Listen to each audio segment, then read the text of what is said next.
Yo, everybody. Welcome to Off Panel, a weekly interview podcast about all things comics, brought to you once again by Sketch.com.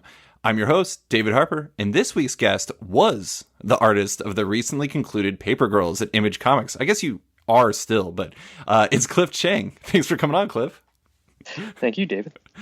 So I do have to say, when I was writing that, I actually deliberated whether or not I was going to use is or was, because it is technically was now, but it's weird using past tense about Paper Girls already. Yeah, it's kind of a shock. But then, the other day I just realized, it's an interesting thing. Now that it's all done, though, it's something that's going to be out there and I'll always be associated with it. So it is, and it takes... I'm done with it, but it's taking on a life of its own with the audience. So, especially with, this Amazon thing that's coming out. Yeah, I mean, that will definitely, I feel like that will escalate things dramatically once it comes out. But I mean, hilariously, right off the top, I'm going to completely go off my script, but I wrote a piece just last week about Hangout Comics, and I was talking about how much, as much as I enjoyed the plot of Paper Girls, it really kind of all came down to the story of the four main girls. It was Erin, KJ, Tiffany, and Mac. And I was deeply invested in when the Paper Girls finale came. I was like, I really just wanted them to end up still being friends. I wanted them to have this good finish for them because I'd become so invested in them. But I mean, that is kind of the interesting thing about it is it's so dependent on who the person is and how they react to it or what they're looking for from a story to decide how you feel about the ending. And that is one of the tough things about ending a long story like your guys' one is there's no one size fits all, this is a good ending answer. Yeah. There's different kinds of stories. And, as we had a lot of plot twists and turns, but it was, never really, that as interested in that stuff. That stuff was always kind of alluded to or pushed to the side in favor of exploring the girls' friendships, So, I think I didn't know what the last issue was going to be until I read it. And I was so happy because it was exactly what I wanted. I wanted to be able to say goodbye to these characters as well. And, as much as I knew where we were headed with things, reading the second to last script, was funny because just putting myself in the seat of the reader, I was like, most people aren't going to realize that we just wrapped up all this plot stuff. Right. And in a way that was different from most kinds of adventure stories. We didn't go for a big bang kind of thing, although I guess maybe that happened in the issue before. But, it was, maybe a quieter reckoning with, with what the characters do with their time and how they value it and what they want, what's important to them, and then once all that time war travel stuff gets resolved, then it's just, one last big question is, will the girls stay friends? And we tease it out for as long as we can. Yeah, no, I mean, I think I emailed you about this, but probably the biggest heart-stopping moment in the finale, and I'm going to try to avoid spoilers as much as possible because I know a lot of people, especially for a book like Paper Girls, read it in trade, read it in hardcover, things like that. So I'm not going to get into too much depth there. But there's this one moment where you have a 2-page spread that's just 8 panels, and it's just slowly zooming out on the earth. Actually, not really even slowly. It's going out pretty fast, and it feels like it's kind of the ending as you're reading through. But it's a bit of a tease, and then it kind of goes back in, and I don't know. It was kind of an interesting microcosm moment because I think if you just read the book and you're just thinking about all the plot and stuff like that, I could see a reader being like, oh, this is a time travel book. This is all about time travel and stuff. But really deep down, it's it did end up being kind of what I looked at it as. It's it's a book about the characters and their journey and what they learned and shared from that. And I think that's really where my love of the book kind of came from. But anyways, I did want to, for this podcast, I want to reflect back on the comic as a whole, not necessarily from a plot or how the comic played out standpoint, but more from a a personal standpoint. And the funny thing is I was reading interviews, like researching this, and you and Brian did an interview in 2017, and he said that you all knew the ending from the start, but it sounds like you didn't know that, like where the book was really going to end. So how much of the ending did you know? And like how much, or I guess like when you guys were starting, like how much of the ending did you know, and how much of the path did you know when you guys were all getting started? Whew, yeah, it's definitely an organic process. Brian leaves enough open, and I think things changed, throughout, and certain things gained focus, and certain things went away. As far as the ending goes, we knew it would be back in 1988, and then this, the central question would be, whether the girls remember any of their adventures, and if they remember their friendship, and that was kind of it. But I think, the scenes, the actual beats that made up that last issue were not in place, but they gain, but I think you can only pick those moments after having gone through 29 issues of it, and to lock it, in stone, after issue 2 or whatever would have, been a mistake. So you kind of have your eye on the ball, and you're going towards that. And then, and sometimes you take little detours and because they're interesting, but, it's hard to structure anything too rigidly, on over 30 issues, because I think it probably kills some of the vitality of it and creativity. Yeah, if it's too mechanical, I think you could probably tell to a certain degree. You might be able to predict it too easily, and and that's certainly one of Brian's great strengths is that he's able to come up with these things out of left field, and if he were too locked into a particular plot, then that stuff wouldn't happen as easily. The irony of it is I actually reread, I was going through the first hardcover a little bit last night. And the funny thing is if you actually read like the first issue and then you consider it against the final issue, it's like you can look at all these callbacks that are in the final issue and you're like, wow, they planned this so well. They knew from the start these exact things would happen. But that sometimes like what appears to be genius planning is really kind of just I don't know, kismet. It's like this, like you were saying, it's you can kind of look back on what you did in the previous 29 issues and you can have these callbacks. Like there was one of the things I noticed was there was like a mention about this station wagon that was following Tiffany. Yeah. And and I was reading that, and then there's also the fact that Tiffany dressed as like an astronaut and the devil, or astronaut or the devil, and there was like a visual callback to that in the first one in Aaron's dream. And I was just reading it, and I was just like, man, this was either really cleverly done from the jump, or it was just they were really smart about how they called all this stuff back in the final issue. But you guys all did it in a way like we were talking about. It doesn't feel mechanical. It just feels like I don't know. It's almost like commentary on what they learned throughout the previous 29 issues. Yeah. Mm-hmm. Yeah, I think that was definitely the feel that we were going for, and to make it, pretty. Yeah, I mean, having those callbacks and Easter eggs, and not done in like a real high key, look at me Yeah. kind of thing. I think made it, really, a really good read for, especially for someone who's reading it closely, that, they would be able to kind of feel the continuity of it all. And that also kind of ties into the way time travel works too in the story, and how like there's only so much you can do. Right. You can change the story. Yeah, I one of the most interesting characters just from all this, like this standpoint, is Tiffany. It's funny, when I was like going back through, I was like, wow, Tiffany has like all these crazy existential questions that go on through her experience. But my favorite one, like probably my favorite moment of this series was I think it was one of the first 5 issues. I think it was like 4 or 5, and it was when she was touched by the editrix. Mm-hmm. And she goes back and all she can remember is like playing video games. And she was just basically, what have I done with my life? And then in the last issue, you guys kind of called back on that, on like that experience.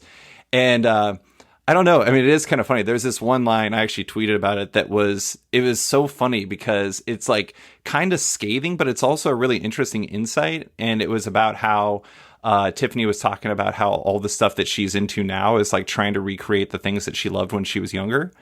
And seeing that in a comic book is such a fascinating insight. And I know this isn't Brian's territory, but I don't know. Like, I guess those are the types of things that I really appreciate, is because you guys brought it full circle, which is perfect for a time travel book.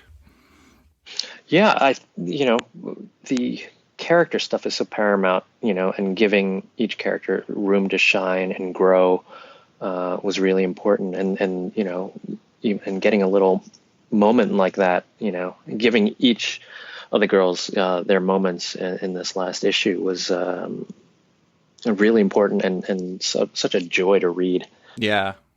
So I wanted to talk about just like the 30 issue run in general, just because you started in 2015, and I feel like in 2015, 30 issues was like, oh, it's like a reasonably long run. But now it's like you guys are you're the senior citizens of the comic community. Like 30 issues is kind of ancient, which was just kind of amazing. I don't know, was that something you guys ever talked about? Because it seemed like you all had a very good plan for dealing with that from a design standpoint, because you had your trades and you had your hardcovers. It seemed like you had a plan for how to deal with different readers of different varieties. But I mean, it's certainly something that's changed a lot throughout your career, because back when you were working at Vertigo, you were dealing with books that would go for a very, very long time. Now 30 issues, like I said, is a senior citizen. Yeah, it's people are reading books in all different ways. There's a way, that the, serialized, unending, or really, really long running series works. And then there's, other books that, work better as trades, or just finite stories. It just depends on what what it is. And, this was not something that could go as long as, something like Preacher or even Why the Last Man, or 100 Bullets or something like that, because, it's just, how many times can you iterate, how many different, futures and pasts can you go to before, it just becomes a bad version of Quantum Leap or something, and you lose the audience, and there's definitely, because we weren't explicit about how long this series was going to be, I can see how, by volume 3 or 4, you might be questioning where this is going, but when I read it and when we were doing it, I could feel, the swell, the climax as we get through, the acts, and could tell that we were gearing up for the ending, but someone without a roadmap, might not, might just see it as being an odd volume, and then, not sure where it goes, and, how much more this is there, Mm-hmm. At what point did you know that issue 30 was going to be, that was it? Oh, we knew from the beginning. Oh, you did? Yeah. No, it was, 5 issues per arc, and then, bookended, one arc for each of the girls, and bookended by, a group, volume, I guess. So, yeah, so we knew from the beginning. Oh, okay. Yeah, that's funny, because when we were, in the earlier part of this conversation, I was thinking about it. I was like, oh, yeah, it doesn't sound like they really had, planned out an explicit length, but that was actually, that makes a lot of sense. I hadn't thought of one arc for each of the girls. Yeah. Yeah, no, that's really funny. But I going back to what you were saying, it is interesting, because it's like trying to keep readers' attention can be pretty difficult today. And that's, and I always say this, it's not just a comic thing. It's just in the media culture we live in. And there's just so much out there. I mean, like, comic shops aren't just facing off against, digital or trade paperbacks in bookstores or anything like that. They're facing off against Netflix. They're facing off against, everything. There's just, we're at a point where there's so many, subscription services for like video content that there's no way any human being could ever watch all of it. I will say that I really liked one of my favorite things about the book, outside of, the comic itself was how you engaged with your community. You had like the merch that you had on Threadless, you had, and amongst other places, you had the ANDG, the American Newspaper Delivery Guild cards that you had early on, the postcards you sent out after that. And like one of the things I thought was a really clever touch was you all included pictures of yourselves when you were 12. Mm-hmm. Just because like it was just like a way to connect readers to you. Where did all that come from, and why was that something that was important for you all to do when you were originally putting the book together? That's a good question. Speaking, with Brian about it, we knew that there was a more conversational tone to the saga letter column, where it was Brian, talking directly to the audience, and there, didn't seem the need to just reproduce that in the Paper Girls letter column. So, and because of all the jumping around in time, like there was an opportunity to kind of make the letter column part of the narrative in a weird way, and so, playing with it as much as we could, and this was all Brian, it was really fun to just change the tone of the letter column, from arc to arc. And so, I mean, that was one aspect of it, the NDG, there's, that's just something that you would see a lot in old, in old books, and being able to send away for stuff and that was part of, tapping into, I don't know, I guess a way of like engaging your readership that really isn't done as much anymore, then there's that. And like, then we had extra pages and it was just like, oh, why don't we make this weird pull out poster that you assemble, over the course of the arc, and destroy your books in the process. There was, just things, anything that could harken back to kind of childhood, clubs and memberships and little freebies and extras, so something that you would find in like a highlights magazine, or something like that, or ads from, if we had more time or space, like I probably would have done more of like the Threadless ads. We tried to pattern off, some of like those, deliver grit, or whatever those ads were. And it would have been fun to do like a Hostess, cupcake, fruitcake ad, I mostly think kind of in terms of like old school ads where you could send away for something. There was like the one where you could like the program for becoming much more muscly and becoming a man. And then also like there's the quintessential like sea monkeys one, which I never really understood, like right. whether or not sea monkeys were actually a thing, but apparently old comic book ads made me want to think that. But I mean, that's one of the things I really liked about the book. Beyond, like I said, the creative part is, as you noted, it made you feel like you were part of something, and I think that there's a real power there because, and I think you're seeing it in comic shops today too. Is I think one of the things that ties people to brick and mortar stores in 2019 is the sense of community that comes with it. And I think that's where, and a lot of like the bigger creator owned successes, and I'm not saying The Walking Dead or Saga or Paper Girls are popular single handedly because they had good letters columns or they have like this connective tissue, but I do think it helps in a way that's like kind of unquantifiable. Yeah, I'll never know like how much it helped or not, but my feeling is that these days, it's not just the story that you're telling. You're responsible, especially, as, an image, an independent book, separate from like the big two, you're delivering an experience to the reader, or you have the opportunity to deliver more than just a storyline for a character,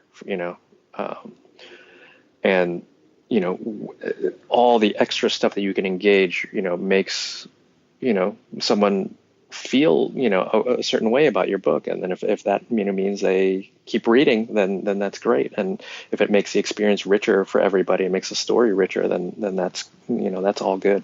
Yeah. I want to ask about the overall like aesthetics of the books themselves, because one of my favorite parts about the series beyond the merch and everything like that is I really, the covers, I honestly think that it's going to be like this iconic look that we're going to see emulated in the future. Like I already think you kind of see it like on Blackbird, the Jen Bartel and Sam Humphrey series. I feel like they kind of tap into the same thing that you did with those covers. I am honestly obsessed with how amazing the second hardcover looks with the foil like design you had on that. I mean, oh, cool. Thank you. I mean, it's such a good look, and it also, there's something about it that taps into a certain time for comics for me that really works. When it was that side, was like that whole realm of like the designing the books and all that stuff, was that really you and Jared kind of working together to make all that happen, or like how did that look become the look that you wanted for this series? We talked a lot about it at the beginning, and I had a very clear idea that I didn't need for it to look like a comic book necessarily. So a lot of it was feeling that it should just look like a magazine. This is a thing, it's Paper Girls, and we even went so far as like taking our credits off the covers because it just cluttered it. We eventually put them back in, because Image said we were idiots. But, there was, I just thought about, teen magazines, interview magazine, stuff like that would just more graphically, just to have more impact. And, that's the only way you can get people to notice, because it's not like, people are looking for that cool shot of Wolverine jumping out at you, like you have a chance.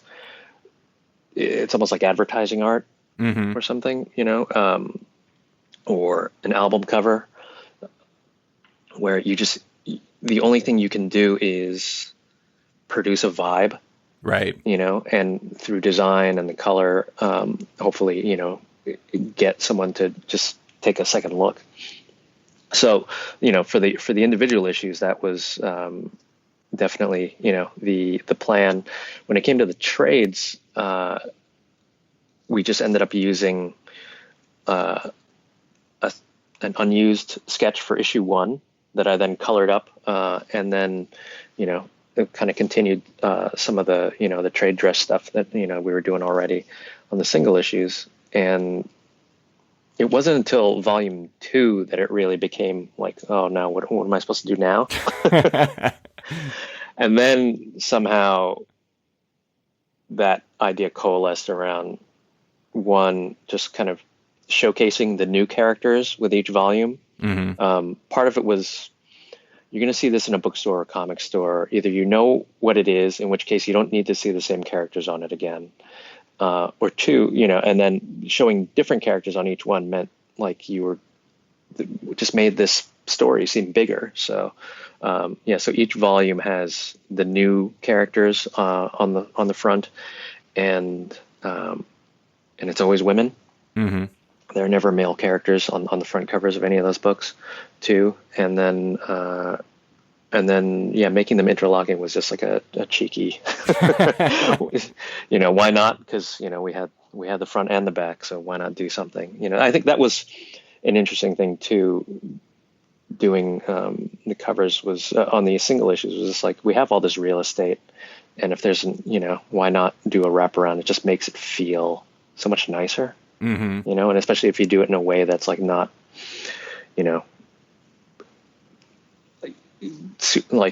work intensive, so there's a lot of negative space that then just bleeds over onto the back. That can be, really, it just makes it makes the whole thing feel considered.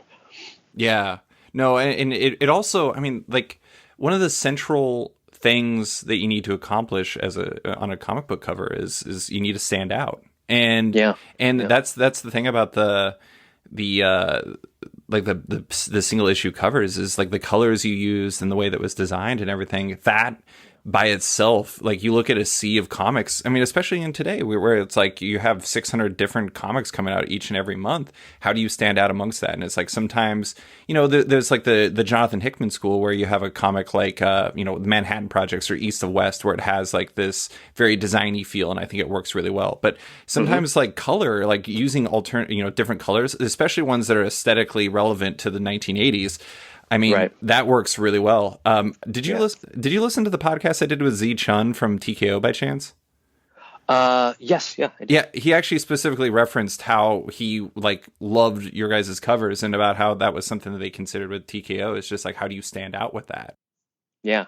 I mean, Jared's logo does so much of the heavy lifting on that stuff. It's such a great energetic logo, and then having it really big on the cover with an image that, either goes with the logo or kind of makes you think twice, like Paper Girls, why is there this, and then, having that is such a foundational thing. And without that, those covers would not have looked very good at all.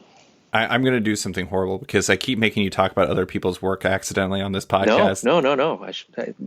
It's a team, and that's the thing. I feel like, people don't talk about Matt and Jared enough. Well, I mean, that's Jared is. If I could name anybody the secret weapon of Paper Girls, it's Jared. Jared K. Fletcher, for people that don't know. I mean, it's funny because it's like you can call somebody. Did you label him as letterer and designer or just letterer in the book? It's just letters. And the funny thing is I don't think people. Yeah.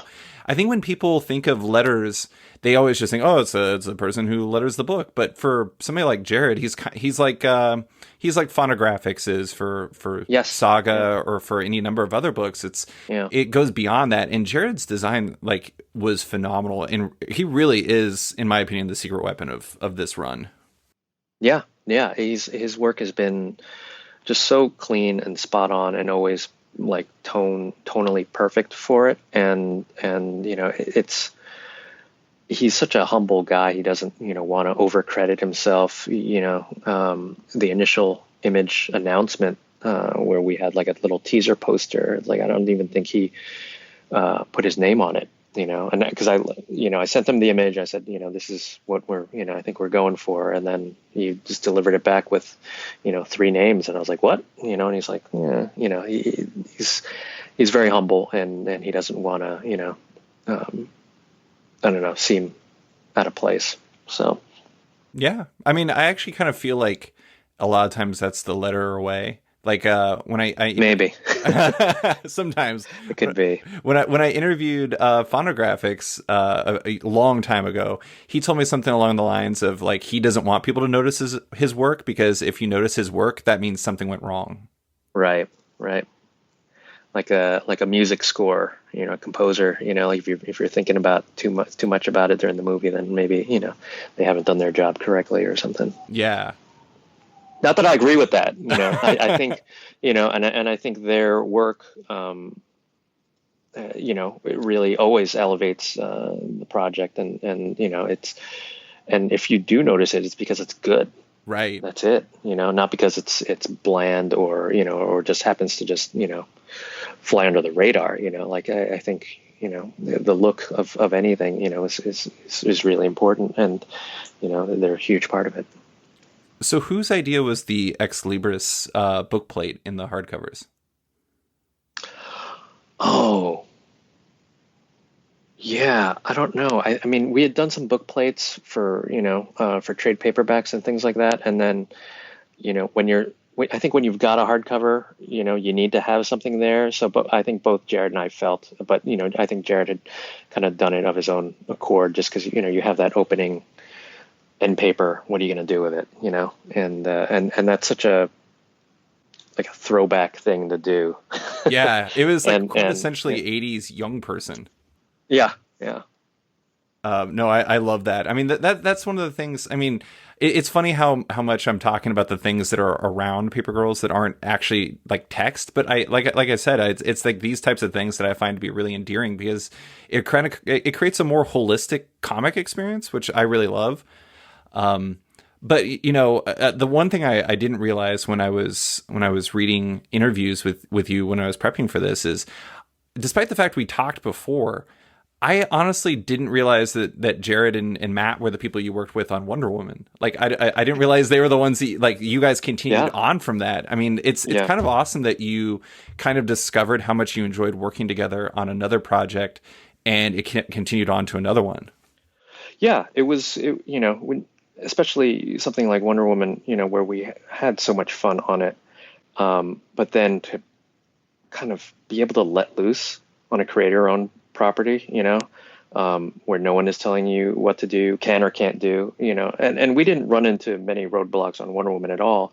But psychologically, I think, the audience owns Wonder Woman, Warner Brothers, DC owns Wonder Woman, like the audience has an expectation of what Wonder Woman should be, and you can you have to play with that on some level. But like when you have something new, then you can really just say, like, you're putting yourself into it, and you're kind of like, this is something I came up with it. I hope you like it. So there's a very pure, imaginative, creative quality to doing, something creator owned. Mm-hmm. And, with those guys, yeah, we just worked so smoothly together too, that, in a way, every creator owned book is you're starting a business. Mm-hmm. And those guys are so professional. Matt and Jared are just the most professional guys I've ever worked with. They're never late. They're always, just delivering, the best work that they can. And, it just made sense, to kind of, keep working together, just with all the creative risk that we were taking, you want to make sure that you can depend on the other people on the team. And those guys have been, just such, a bedrock, for us. Yeah.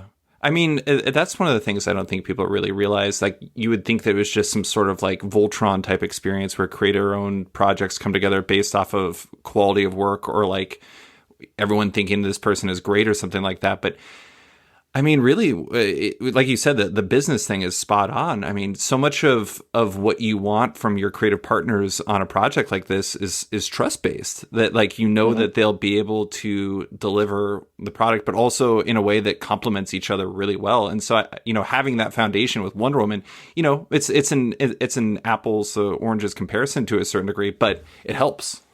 Yeah. And there's, I don't know, maybe this kind of thing doesn't get talked about too much, but, as a creator-owned thing, are you also, hiring letterers and colorists and designers on like an ad hoc, work for hire basis?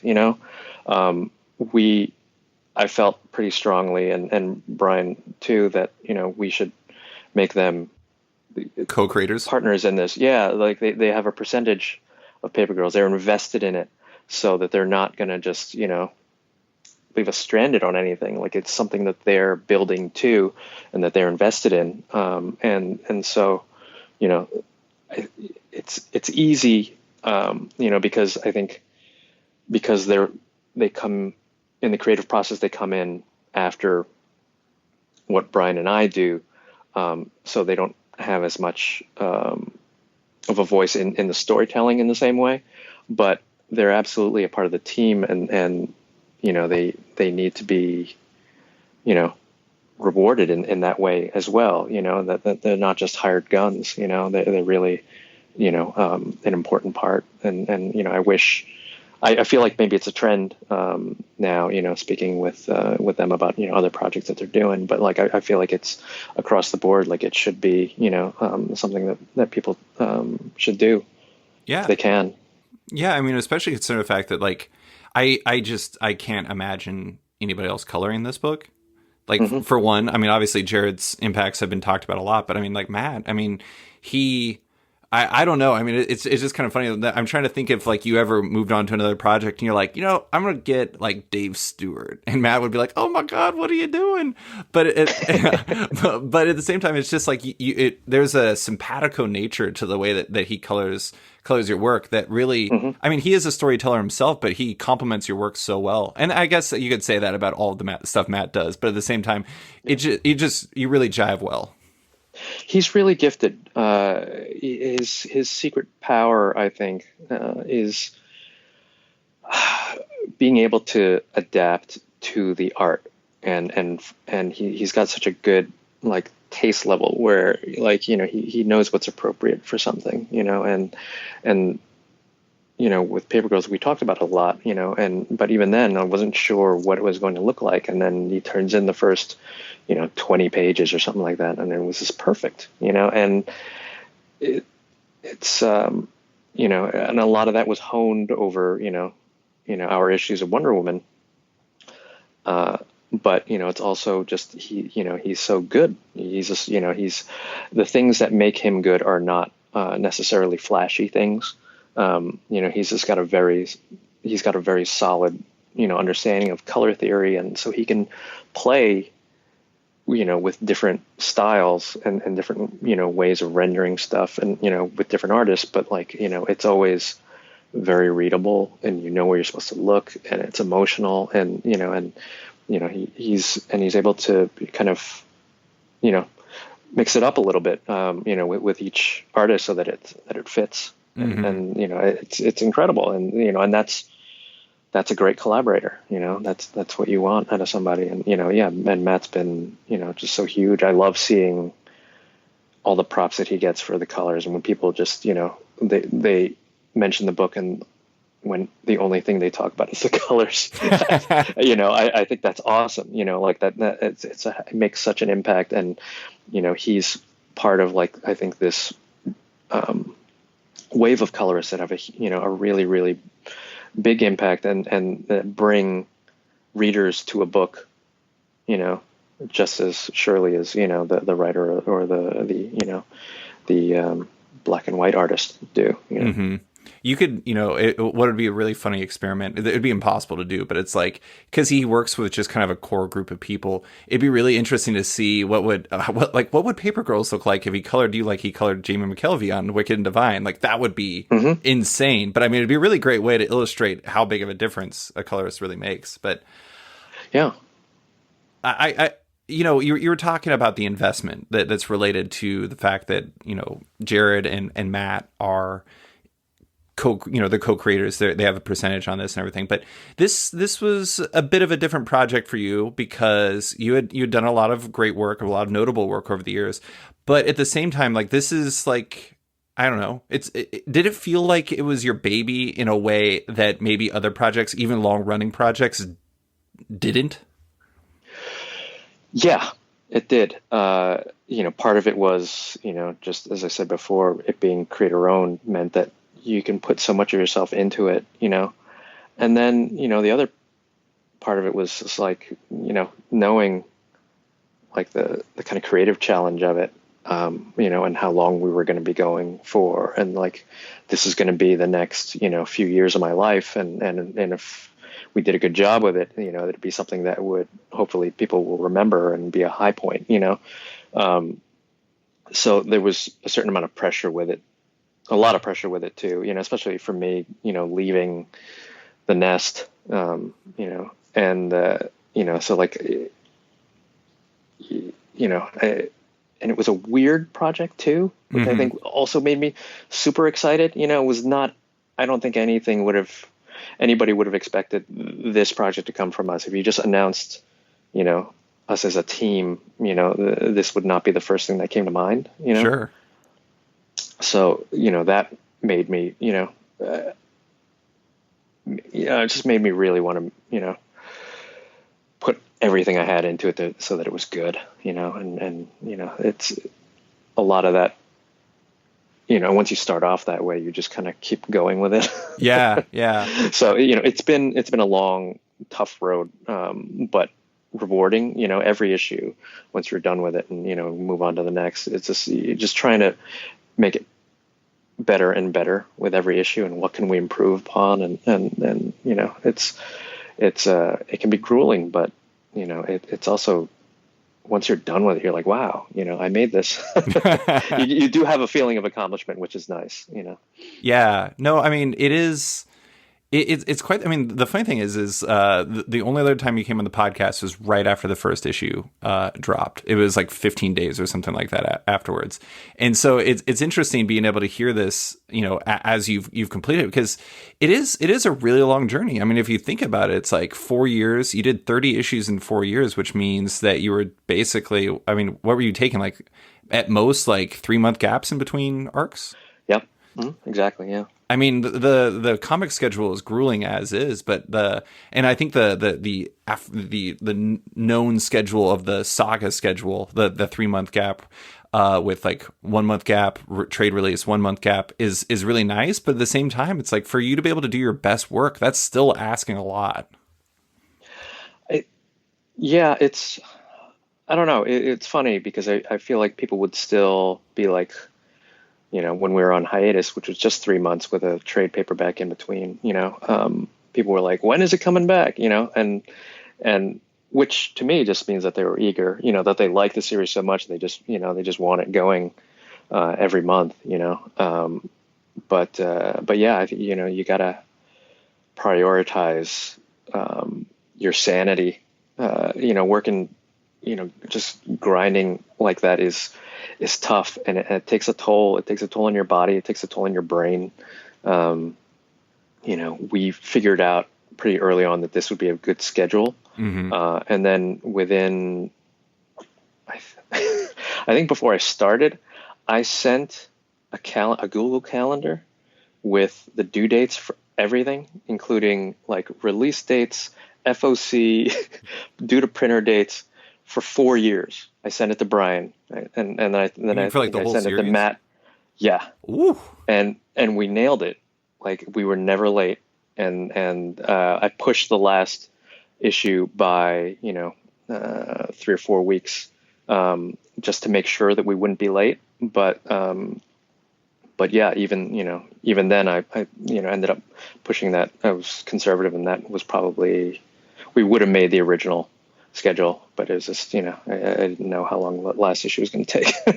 Is that I also didn't know it was going to be like, double size either. right? Is that the former editor in you coming out? Yes, it is. But it's also, for me, like, my part of the job takes the longest. Like I budgeted myself 6 weeks per issue, which is good. It's solid. And then I would have like a 4 week break in between arcs, and then it would start all over again, just because, 6 weeks, by the end of the arc, you've kind of eaten into most of your, any of your monthly, time. So it just made sense for me to set the schedule, just as being, a former editor, and knowing, like, if I could set my own deadlines, then make sure that everyone else had enough time to do their part, then it would all flow really easily. And it was great. Like, Matt generally had like a month to color every issue, and Jared had like a month to letter it, so they had, knowing that they had other jobs too, was, it was important to me that they never be rushed, and to take their, their sanity into consideration. So, and it worked out. And I think we were all kind of amazed at the end of it that we were never, there were no fights. No one was ever furious at anybody. No one was ever cursing, and everyone, felt empowered, I think, to deliver their A game. Yeah. I mean, I don't know the inner workings of every creator-owned project, but that level of planning going into it is probably fairly atypical. I will say one thing. I don't know if you've seen this, but Rob Guillory is doing a book and image right now called Farmhand. Have you ever seen it? Mm-hmm. So Yeah. On that, one of my favorite things that he did, that he came up with just for the project, that's really genius, is like, he has like this farmer's calendar that he has on every single issue, and it shows like the 5 issues exactly when they're going to come out. And it's funny because I've heard from people saying things like, that helps me a lot, because it's like a lot of some comics have a tendency of having schedule drift, and to a Yeah. certain degree that's understandable. But at the same time, with Rob, and he's a very regimented schedule guy himself, being able to rely on knowing exactly when this will come out in a predictable schedule Yeah. is super valuable for any comic series. Yeah. Yeah, it is. Wow, I don't know if I'd be ballsy enough to like list, Calling your a shot, whole that's arc. tough. Yeah, yeah, but that's pretty tough. But we always had like, next issue dates at the end of each book, and at the end of each issue. Hmm. So, I think that was as close as we could get to guaranteeing any of that. You never know.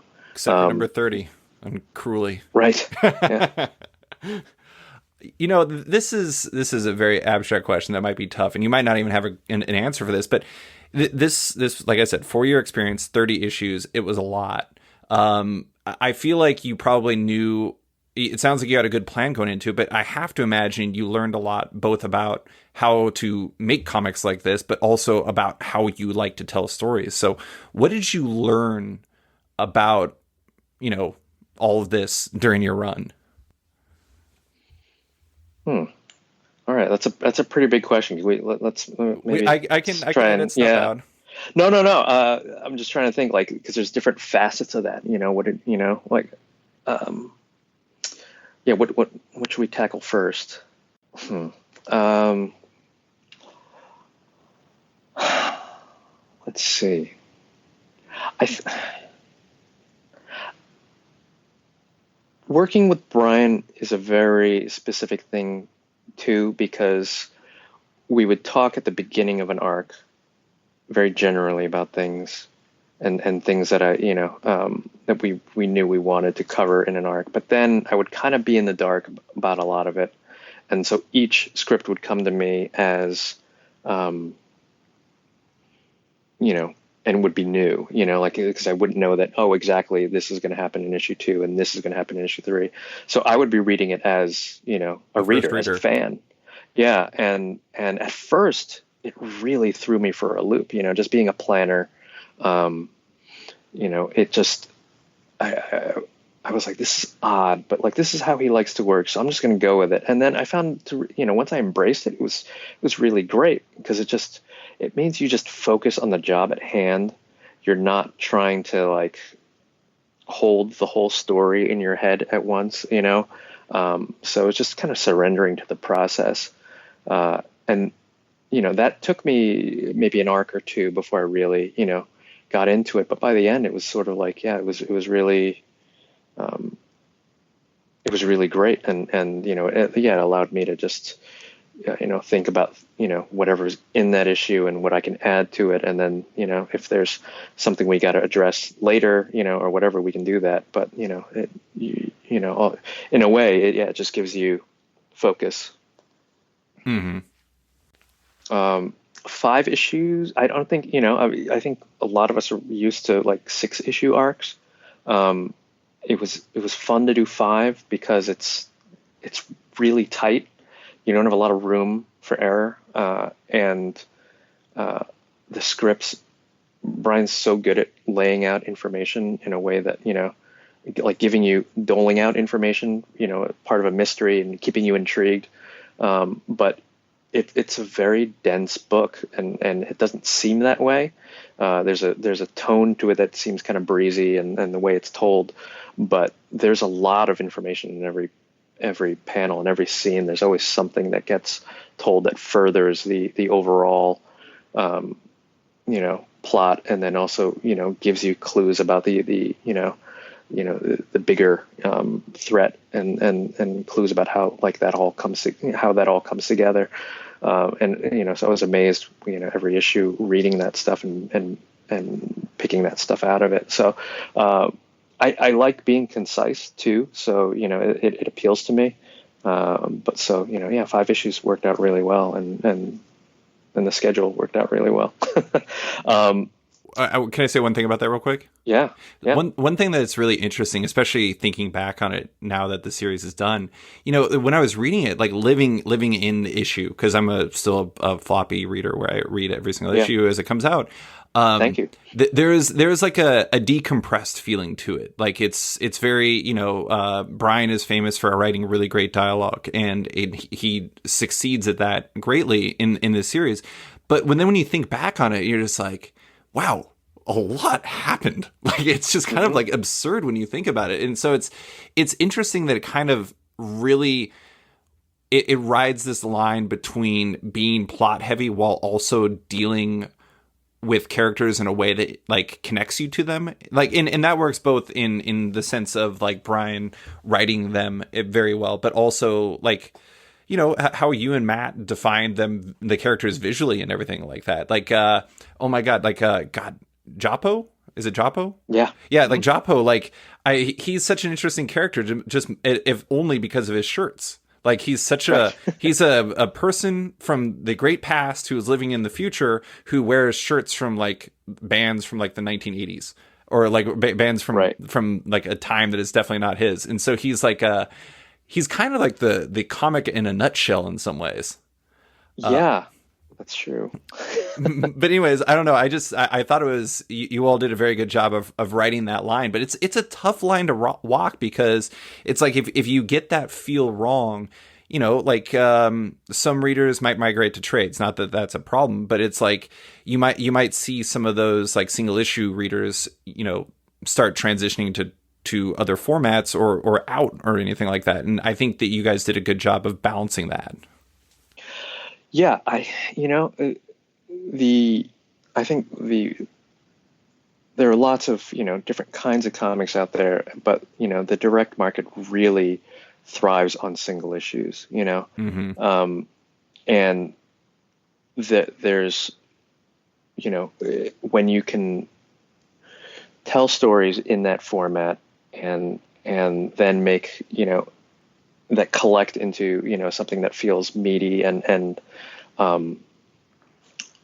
design like as a and thought of constructed as a whole thing, that's really great too. It's like you need to appeal to two different, not necessarily opposing feelings, but like you need to deliver on the monthly issue. There needs to be enough there needs to be, you need to feel like you're getting something out of it. You need to give people a reason to come back, and then those things need to connect into, a book that feels like, like as, that feels like a complete story, as well. And, and that it's a lot of balls to juggle, and I'm amazed, how well Brian does it.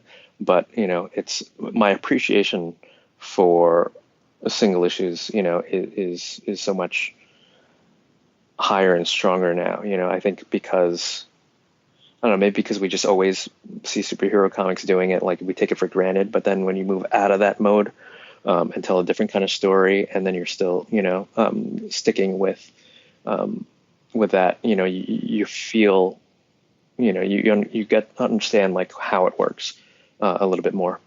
So when you say from that standpoint, do you mean from like a creator standpoint or? Yeah. Okay. Both. From a creator standpoint, how hard it is just to do a compelling, single issue.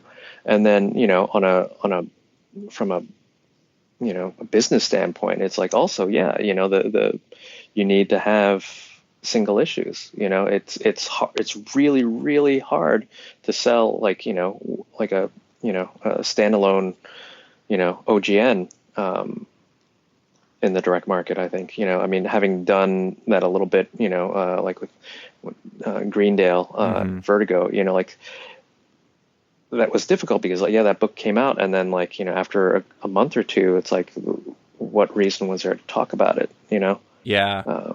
Which is tough. And it just single issues, you're just always reminding people, that you're there, and people also, it's nice to have a break between chapters of a story, where they can think about it, and speculate.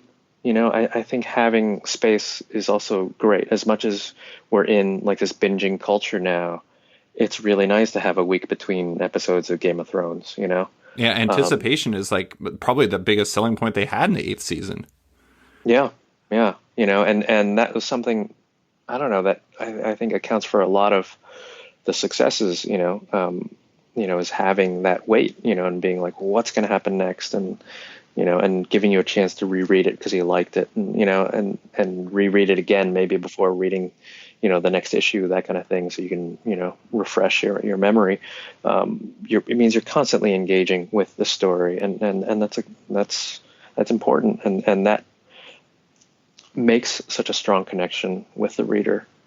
Yeah. I mean, that's I actually think that if you could, from in terms of like the direct market at least, I think the word of the year is speculation, but in two ways. One, you have like the speculation in the traditional way of like the people who flip comics and everything like that. But then then there's also the hottest game in town right now is Jonathan Hickman's X-Men comics, and I think a big part of the reason why it's connecting with so many people is it's engaging them outside of the read because they're constantly thinking and talking about it. And Yeah. I have to say, in terms of like great strengths for Brian, like I don't know if there's a writer who is better at writing a final page than Brian. Like his final pages are like a perfect payoff and build out to the next issue for single issue readers, which is a tough, it's a tough thing to do. It's like you could just end with something like crazy every single issue, but it might not feel earned. And, he finds a good balance with that, which makes, I think, something like Paper Girls work on a single issue basis. Yeah. People, rightly always, remark, about his cliffhangers, the last pages, but, he has such a solid grasp of structure and comic storytelling and rhythm, that he does that on every page. Yeah. Like every last panel leads into the next page, so that it's relentless. That's why when you read one of his comics, you're really going through it. You feel pulled through it in a way that other comics might not, have that kind of driving force to it. So he's really,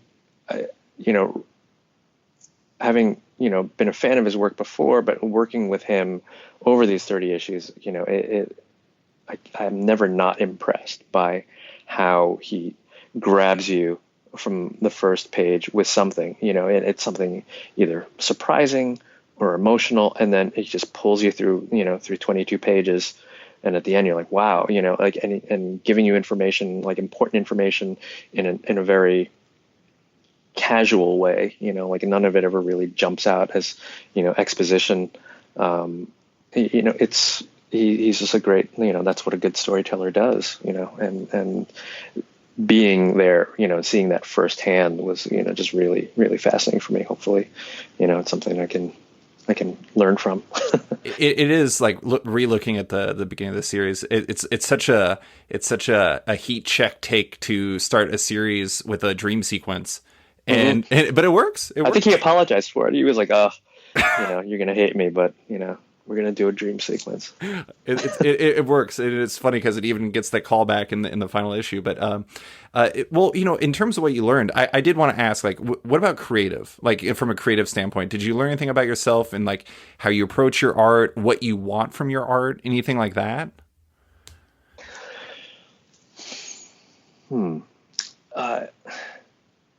Yeah, I think, when I was happiest drawing the book is when I just kind of stopped thinking about it so much. There were times just, when I would get in my own way and be like, no, it has to look this way, or this is what I was doing before. And over the course of 30 issues, you just have to give up that. You just have to keep yourself amused the whole time, So, right. Of course, as I look back at it, and there are, pages or panels that I would want to redraw, but like a lot of it is just like, no, you got to do it and put it away. And if you're not happy with it, then that's, that's your painful reminder to do better next time, but otherwise you can just, fuss over something forever and then, nothing ever gets done. So a lot of comics is to me like almost like a delayed performance art, where it's like, this is what you get. This is what I did this month. If you gave me another month, 2 months, 3 months, it would not be 2 or 3 times better. I just got to go into it and stay focused and just do it. And here it is, I as a kid, I used to play piano, and then occasionally gave performances. And then, even though this was not in front of a live audience, like I still get that feeling of like, like I'm telling the story to somebody, directly. Mm-hmm.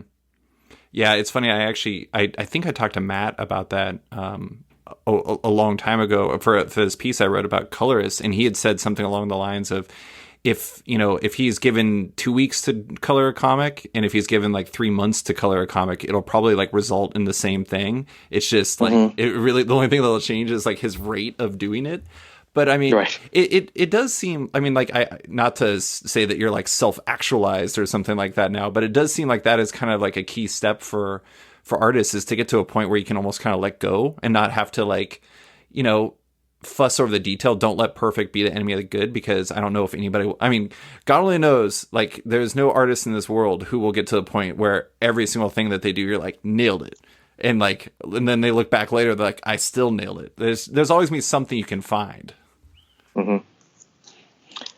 Yeah. I think, I don't know. Yeah. I think maybe over the course of this, I became more comfortable with my art. There are things that I know that I like and I want to continue doing. And not that, I think over the course of my career, there's different books that kind of, to me, in my mind, editorially required a slightly different look or whatever. And then now, I kind of feel like, well, maybe this is what my stuff looks like now, like maybe I don't need to push as hard in trying to, reinvent myself, each time. I don't know if that's me being lazy or me just wanting to get deeper, have a deeper understanding of what I'm drawing now. Mm-hmm. Yeah, as opposed to this kind of more surface thing where like, oh, I'm going to start inking this with a brush and see what that looks like, that at some, maybe this is what my stuff looks like now. I'm having fun drawing the way that I draw now, in ways that maybe I was more precious about or more conscious decisions. Mm-hmm. So now hopefully I've gotten to that point where I really love when I see another artist where the art feels like an extension of their hand. It's more like handwriting. It's like a signature. When you look at someone like Jordy Burnett or Alex Toth, there's certain styles that are kind of casual, that's what they do when they do a doodle on a napkin. It has that same feel versus like somebody else who's like really planning it out and has a certain look, like there's an immediacy to it that an audience responds to. I think I value personality a lot more than I used to. Mm-hmm. And I realize that audiences respond to that as well. It's just, there are different ways of kind of, evoking that, but once you get away from, I think once you get away from mainstream superhero stuff, like that personality is even more important, because you might not be drawing, Galactus, you're drawing someone, walking into a room, getting milk out of the refrigerator, so it's like, it's all about how that artist chooses to present the world, and not, wow, that armor really looks cool and looks real. You can feel the light, reflecting off of it, that you're dealing less with like issues of believability, Yeah. for lack of a better word, I feel like, and I feel like that's exacerbated by like the way culture is today, because it's so, so many people that, we follow in terms of storytellers, we follow quite often because of investment we have in them as people. I mean, and you see that in comics too. There's a lot of people who are very talented creators, but that they have this huge following because they're, very enjoyable on social media. And it's really interesting to see. But I actually had a patron question specifically about the look that you had, because they were wondering about, they wanted to know how you knew when you hit, quote unquote, I'm doing air quotes right now, the look you wanted with Paper Girls. Is they said that it's always immediately clear that something by you is by you, but Paper Girls definitely had its own style than your Wonder Woman run had, for example. Was there a point where you knew that you would kind of reach this point with Paper Girls where this is what you wanted from it?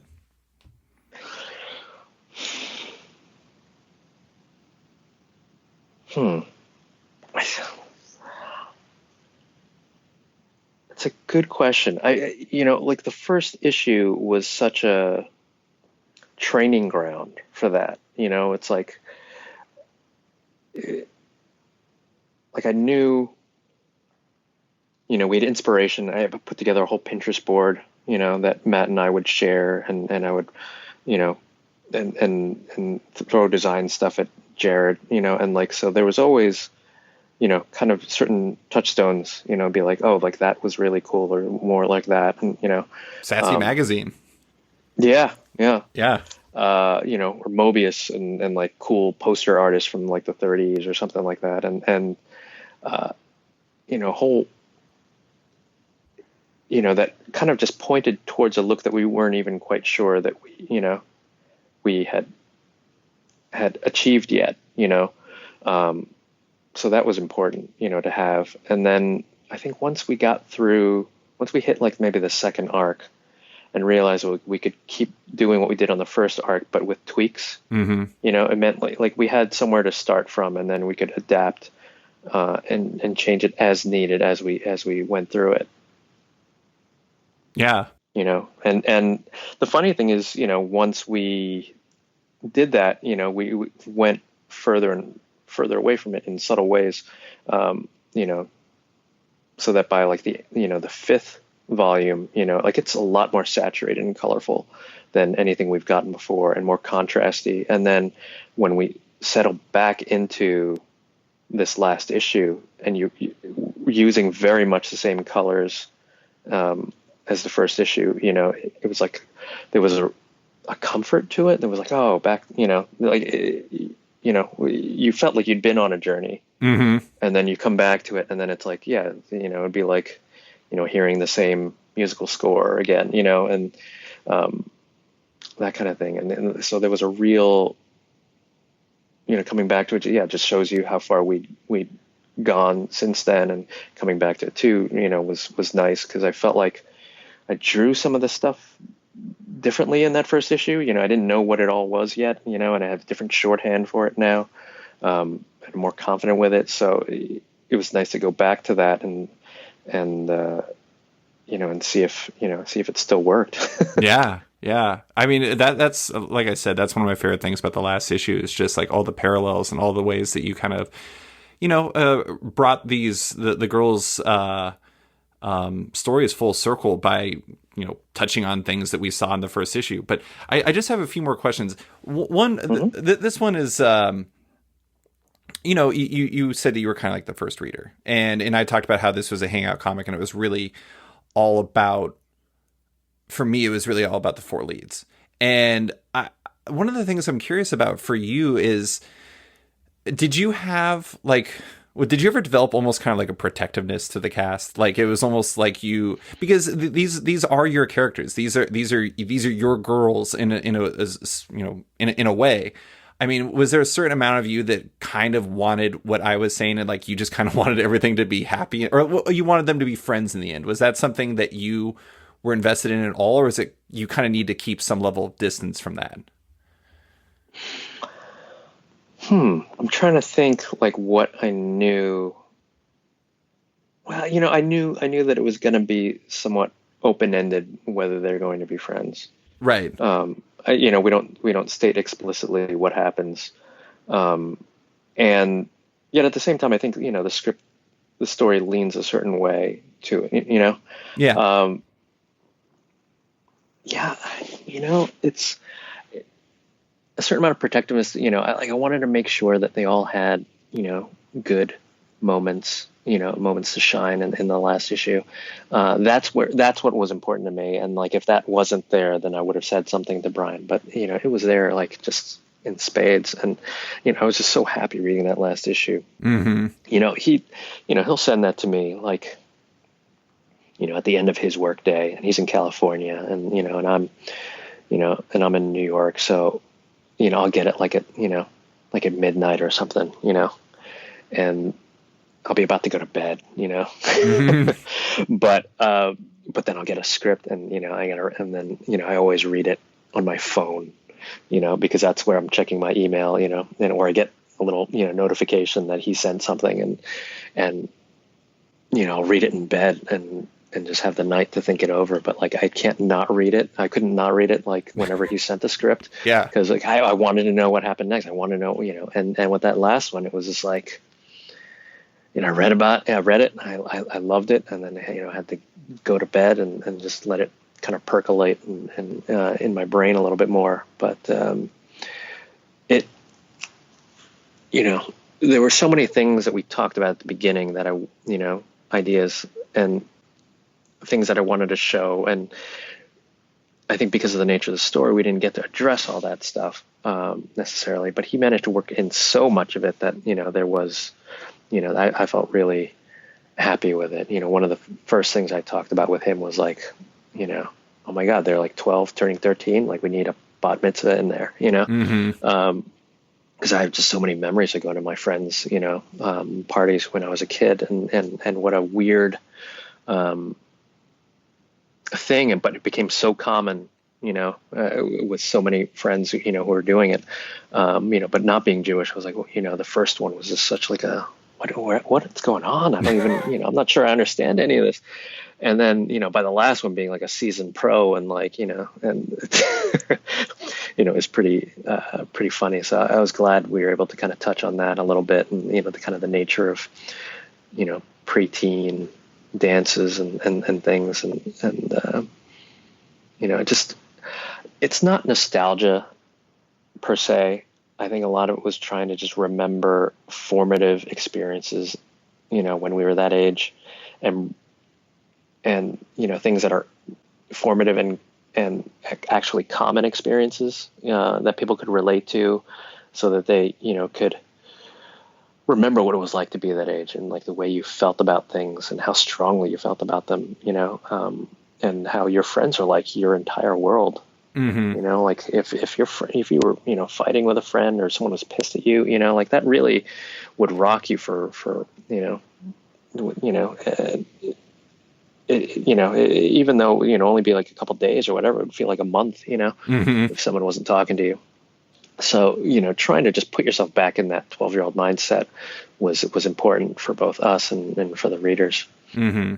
There was this quote I came across in an interview you did with Tom Spurgeon, a comics reporter. It was about the Modern Masters book, about your work that you did, and it was Mm-hmm. it was a great quote from you. You said, in that Modern Masters book, you'll find one of my career obsessions is to avoid being typecast or pigeonholed. Right now, Oh, I don't know what's coming after Wonder Woman. This was around Wonder Woman, but I'll have to take bigger risks soon. That's partly to keep me creatively energized, but also to hopefully broaden the scope of my career. So going creator owned is obviously is a huge change. Going this route is, I mean, it sounds like it was a very creatively energizing and fertile experience for you. But I mean, I'm not wanting like your next 5-year plan, Cliff, or anything like that. But what is do you have any after going through this over the last 4 years of you're delivering the Paper Girl story, like, do you have any perspective on what you would like for yourself next, or what that direction might be? yeah. At first, I wasn't sure, whether I wanted to do another creator-owned thing right after, what and in what capacity. But I just looking back at all the stuff, and what I enjoyed about this process, and what I could learn from it, it really became clear to me that like, this was like maybe the best band I've ever been in, Yeah. and knowing that like, that, like these guys always have my back, that the logical next step was to go solo. Hmm. As crazy as that is, knowing that you have like, these masters of their craft, that you can work with, and that will work with you willingly, is such a gift. But then like, to say like, all right, well, maybe I got to try doing all this by myself. And so, yeah, that's the next frontier, is writing it and then coloring it and lettering it. Well, that's a So, well. I mean, you know, I one think man band. I love that.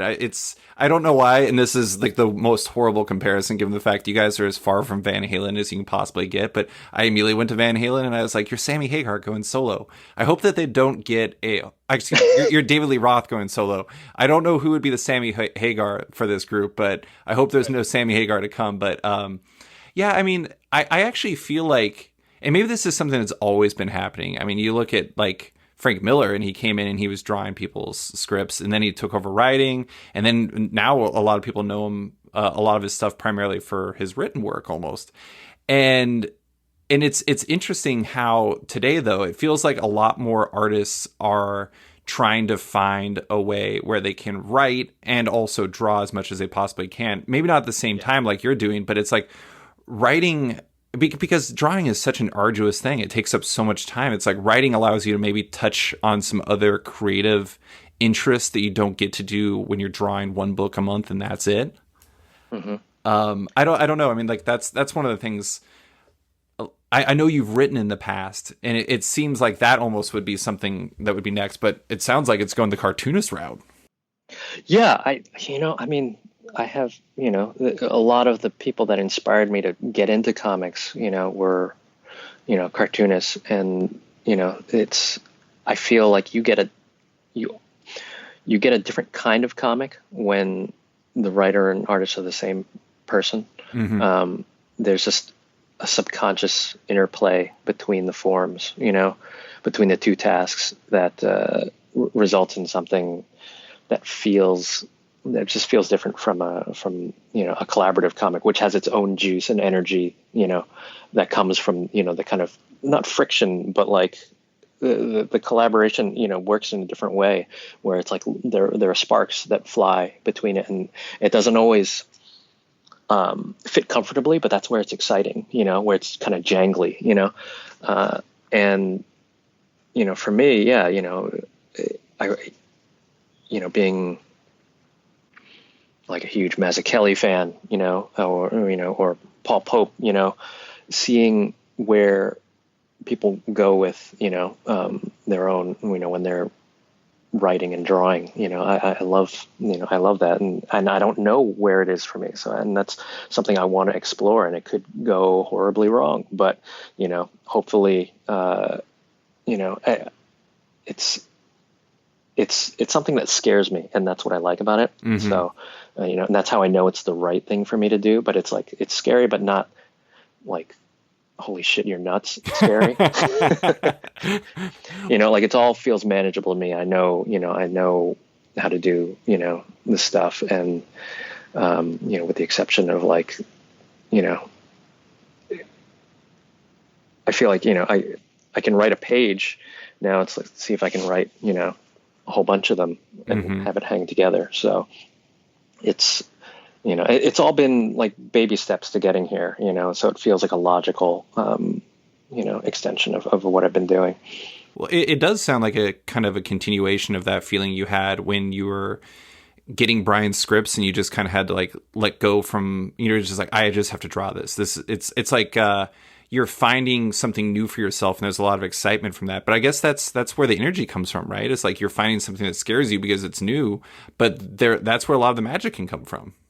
Yeah, it's I don't know what's going to happen, and I don't want to constrain any of it sure. either. So there are plans, but let's just see where it goes, and you do what you just give it your best shot, and something will happen. You just got to leave yourself open to the experience, so mm-hmm. that you can learn from it. You have to be very critical the whole time. I think that's the most exhausting part of being an artist, is that you're performing and executing, and then you also have to cast a critical eye on whether it's any good or if it's interesting at all.